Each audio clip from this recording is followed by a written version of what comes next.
Regresamos a Sin Filtro, gracias por su sintonía. El tema de la noche, SF, reforma agraria, esta propuesta de ley que presentan los diputados de Convergencia, también un diputado de la Unidad Nacional de la Esperanza, la llamada ley de tierras. En el bloque anterior hablábamos de las limitantes que tienen las políticas de acceso a la tierra. ¿Por qué Fontierra no termina de ser una solución para este tema? Porque no se ha tratado de una forma integral el seguimiento que se le da a las comunidades cuando se entrega una parcela, un pedazo de tierra para su productividad y todo queda en la subsistencia. Alternativas de desarrollo a esto. Yo creo, y me disculpo por no responder tu pregunta, podemos dialogar acerca de las alternativas, pero están preguntando los tuiteros acerca de la vivienda, porque esta es tierra para sembrar. Pero el artículo 20 de esta propuesta dice que las viviendas y las tierras comprendidas en los caseríos urbanizados, habla de caseríos urbanizados, de hecho caseríos urbanizados que son 15 viviendas o 16 viviendas para arriba o 15 viviendas para abajo, dice que los caseríos urbanizados que actualmente ocupan los trabajadores o las de aquellos, o las tierras de aquellos que se trasladen a dichos caseríos serán expropiadas por el Estado. Cuidado, porque esto puede puede abrir la puerta para la expropiación de viviendas. No es muy clara en realidad la distinción que se da aquí, el número sí. Y también, si así lo solicitan, expresa individualmente dichos trabajadores mediante indemnización pagada en un plazo de 25 años con fondos de deuda agraria.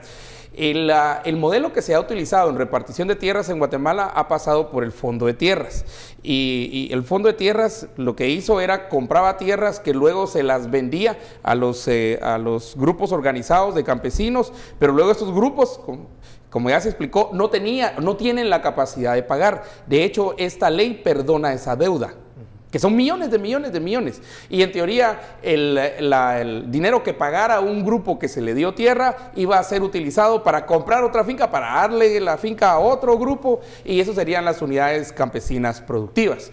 Eso no se dio porque la mayoría quebró, hay una enorme corrupción en eso.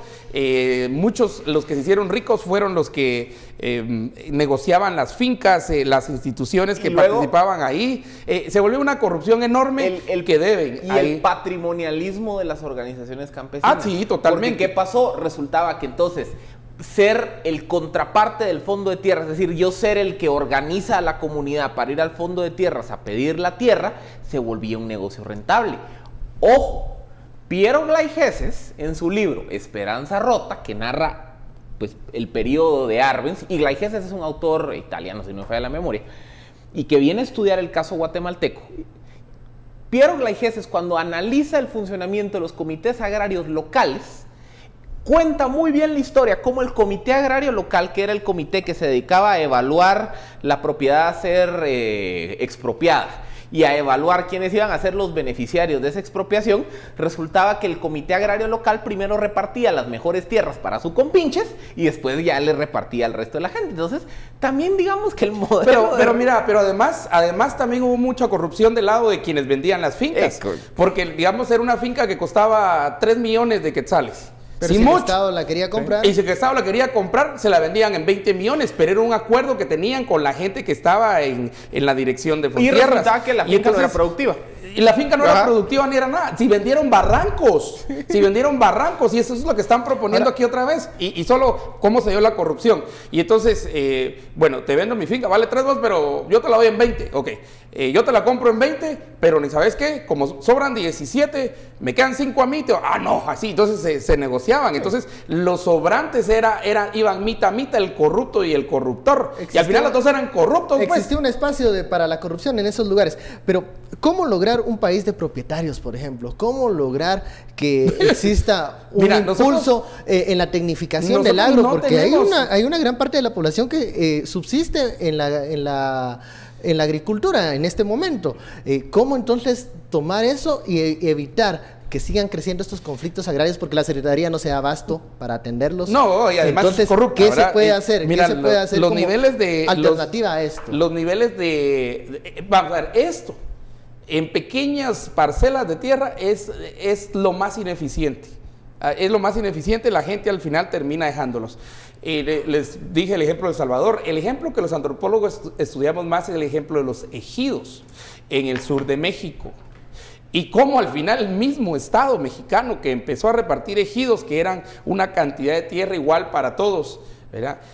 Naturalmente se dio que las generaciones ejidatarias, la siguiente que tenía que tener el ejido, porque era casi que una herencia, ¿verdad? Era que pasaban de padres a hijos. Los hijos decidieron ya no decir, entonces hubo un ejidatario que empezó a decir, entonces vendeme los derechos de tu ejido.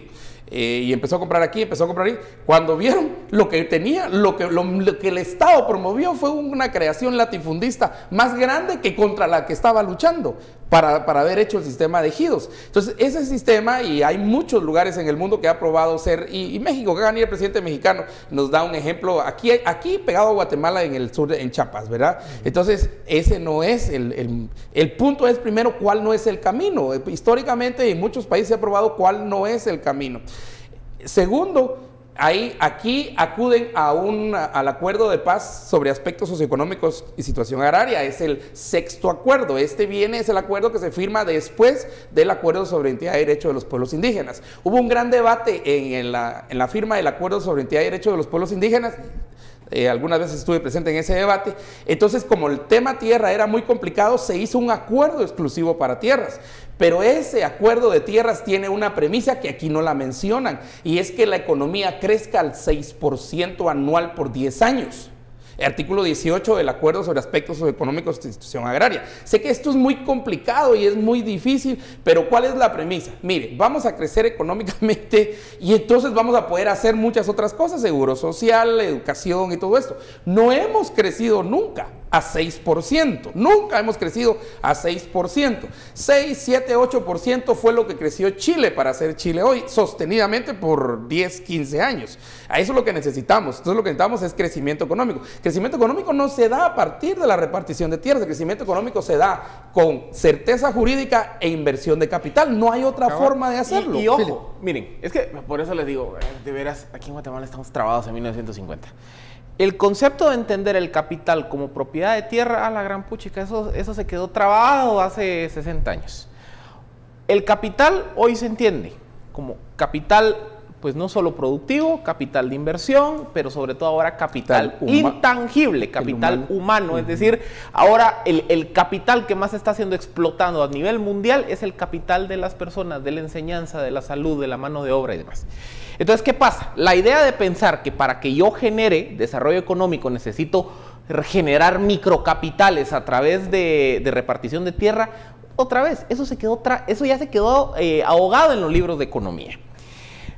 Cuando analizamos los casos exitosos de comunidades indígenas en América Latina, en Sudamérica, a las que se les dirigió una política de desarrollo, el tema de la repartición de tierras no pasa por ahí.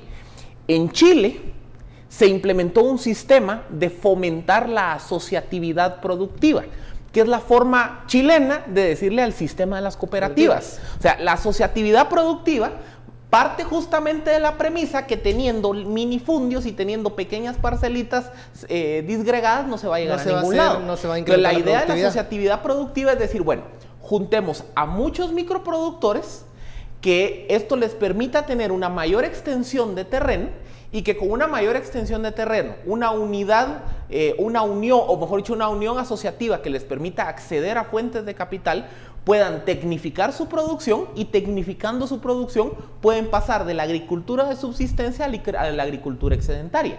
De la agricultura excedentaria pueden mejorar todavía sus procesos productivos, pueden buscar nuevas formas de semillas, pueden buscar otro tipo de productos y dedicarse a la agricultura para la exportación. O sea, no necesitar el intermediario evolutivo que sabemos que muchas veces se queda con gran parte de la ganancia. Y eso es políticas en donde la idea ha sido promover el desarrollo de las comunidades por la vía de la producción agrícola. En Bolivia, lo que se ha buscado hacer es promover que las comunidades indígenas se dediquen a otro tipo de actividades. Participación en explotación de recursos naturales, cuidado o la producción agroforestal, el cuidado de bosques, la recarga hídrica. En Ecuador igual. Igual en el caso ecuatoriano. Y los casos, que ahí sí estamos a años luz, Vamos a ver los casos norteamericanos de las reservas. ¿Qué pasó con todos los indígenas norteamericanos del centro sur?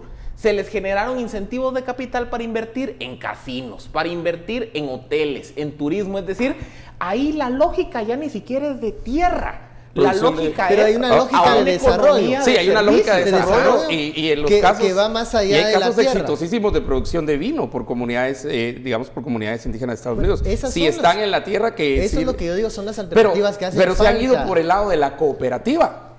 Es que, a ver, a toda la gente que está en cooperativas, tiene cooperativas, cuidado con esta ley, porque ustedes salen también horriblemente machucados en esta ley.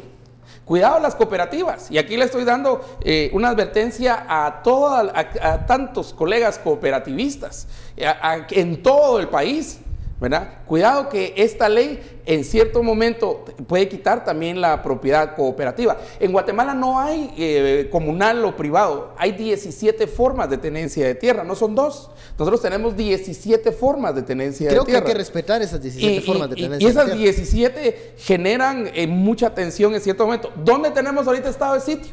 ¿Por qué tenemos ahorita estado de sitio en Ixchihuán y Tajumulco? Precisamente por un lío de límites. Falta de certeza. Pero cuando uno desglosa los 1.300 casos que dice aquí, que hay 1.300 y pico de casos de tierras y todo eso, 2-3% se refiere a alguna petición de tierra para sembrar, el 93%, el 97% por ahí va en desgloses de un pedazo va por esta razón, otro por mojones y todo eso. Y aquí lo pego yo a otra ley, que es la ley de lugares sagrados. En la ley de lugares sagrados, la propiedad de la tierra se da en un proceso mero extraño, porque se da por vibraciones cósmicas. Sí, Felipe, reíte lo que querrás, pero eso es lo que dice la ley. Ahora, las vibraciones cósmicas son importantes. En la política real, que todavía hay un poco de eso en el Congreso de la República. Pero digamos, es ley, Benke, o sea, no es si nos gusta o no nos gusta. Sí, pero lo que estamos hablando es, yo creo que el futuro de esta iniciativa no va más allá de abrir estos debates de modelos de desarrollo productivos para Guatemala. Es que el modelo de reforma agraria está tan anacrónico como andar hablando de ver comunistas por todos lados. Vibraciones cósmicas no es anacrónico, todo lo nuevo. Lo que sí nos permite este texto es poder hablar y debatir de modelos de desarrollo productivo que estén al son de los tiempos y no regresarnos a 1950. Si quisiéramos tener una discusión más productiva de toda la política de acceso a la tierra en el país, deberíamos de entonces decir, bueno, ¿qué ha fallado con Fontierras? ¿Qué ha fallado con la Secretaría de Asuntos Agrarios? ¿Cuál ha sido el problema de los procesos de Fontierras? O sea, ¿cómo atajamos la corrupción de Fontierras? Ahí van a ver, que no les extrañe que dentro de poco salga por ahí un caso. ¿Por qué se han endeudado tanto esas comunidades que al final han tenido que... Porque el modelo de Fontierras ha evidenciado que no solo se trata de, mire, aquí está su pedacito de tierra, mire usted qué hace. O sea, así no se alcanza desarrollo. O sea, la política, miren, la política de desarrollo por la vía de la agricultura requiere convertir a todas estas comunidades que se están dedicando a la agricultura de subsistencia a que alcancen algún nivel de agricultura excedentaria. Y eso implica acceso a capital, microcréditos. ¿Por qué no estamos hablando de flexibilizar el modelo de acceso a financiamiento en el país? Ya se aprobó hace poco la ley de microfinanzas, pero todavía quedó muy restrictiva. Aquí hay que hablar temas de titulación supletoria, hay que hablar de tracto sucesorio para dar garantía a la propiedad de la tierra. Porque si yo, aunque sea, puedo demostrar que soy propietario de mi parcela, esa parcela se vuelve sujeto de un crédito hipotecario. También necesito hablar de otras formas de financiamiento. Eso fue lo que demostró Hernando de Soto, ¿verdad? Hernando de Soto demostró en el Ministerio de Capitales. Y solo hay un punto en esta norma que yo creo que no podemos dejar de pasar, y es que la tierra que se va a expropiar y que va a ser de parte del Estado por medio del Departamento Agrario Nacional, que forma en esa ley, que será la institución, ellos van a decidir arrendar esta tierra. Entonces, digamos, si llega un capitalista y dice, yo tengo el capital o tengo acceso al capital y todo eso, arréndenme tal cantidad, esta tierra va a ser arrendada también. O sea, no es solo para, me parece curioso, pero antes de eso hay que hacer un proceso de expropiación. Entonces, realmente lo que quieren es control del capital. Cambiar de manos la tierra, nada cambiar más. La tierra, pero este Departamento Agrario Nacional va a decidir, ¿usted tiene el capital? Sí. Ah, bueno, entonces le damos a 3% anual. Y los porcentajes, no, a él se le alquilan a 15%. Vamos a la pausa. Regresamos con el segundo tema de la noche, la solicitud de extradición para la ex vicepresidenta Roxana Valdetti. La etiqueta SF, Reforma Agraria.